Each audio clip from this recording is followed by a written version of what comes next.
ಏನು ನಂಜನಗೂಡಲ್ಲಿ ನಿನ್ನೆ ನಡೆದಂಥ ಘಟನೆಗಳು ಸಾರ್ವಜನಿಕರಲ್ಲಿ ಆತಂಕ ಮೂಡಿಸ್ತಾ ಇದೆ. ಬೀದಿನಲ್ಲಿ ನಿಂತಿರ್ತಕ್ಕಂಥ ಮನೆ ಮುಂದ್ಗಡೆ ನಮ್ಮ ಮನೆ ಮುಂದ್ಗಡೆ ನಿಂತಿರ್ತಕ್ಕಂಥ ಕಾರ್ಗಳಿಗೆ ಬೆಂಕಿ ಹಚ್ತಾ ಇದ್ದಾರೆ ಕಿಡಿಗೇಡಿಗಳು.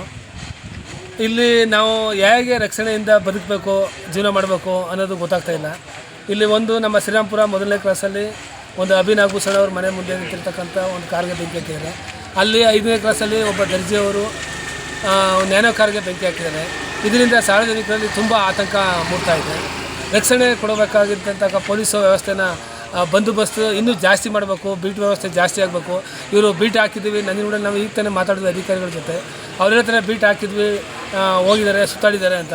ಹೌದು, ಬೀಟ್ ಹಾಕಿರ್ತಾರೆ, ಇಬ್ಬರು ಪೊಲೀಸ್ ಬೀಟ್ ಹಾಕ್ತಾರೆ ನಂಜನಗೂಡು ಟೌನ್ ಒಳಗಡೆ. ಆ ಇಬ್ಬರು ಪೊಲೀಸರು ನಂಜನಗೂಡು ಎಷ್ಟಿದೆ, ದೇವಸ್ಥಾನದಿಂದ ಹಳ್ಳದಕೆರೆಯಿಂದ ವಿದ್ಯಾನಗರ ತನಕ ಹೋಗ್ಬೇಕು, ಇಂಡಸ್ಟ್ರಿಯಲ್ ಏರಿಯಾ ಹೋಗ್ಬೇಕು. ಈ ಕಡೆ ಇದ್ದವ್ರಿಗೆ ಆ ಕಡೆ ಕಳ್ತನ ಮಾಡ್ತಾರೆ, ಆ ಕಡೆ ಇದ್ದವ್ರು ಈ ಕಡೆ ವೃತ್ತಗಳೆಸೆತಾರೆ. ಜಿಲ್ಲಾ